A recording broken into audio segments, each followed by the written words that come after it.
It's charging.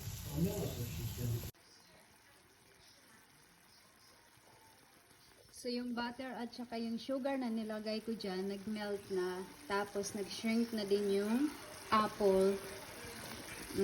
Sarap na siya. Nakakaano pa. Ano pa ba? Ano pa ba? Tatakpan ko to para madali maluto yung apple.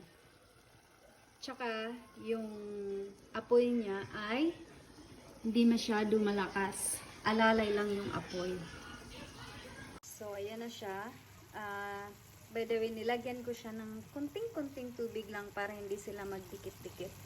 Actually, hindi ganun katamis. Kaya perfect lang siya. So, malambot na yung apple. Pwede na yan siya serve.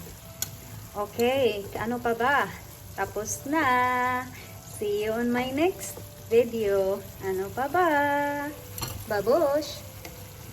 Okay, tinikman ko siya guys. Ang lambot, tapos yung balat niya, makrunchy. So, tamang-tama lang yung tamis. Tapos yung flavor ng cinnamon. At saka yung malinamnam na butter. Perfect. Dessert.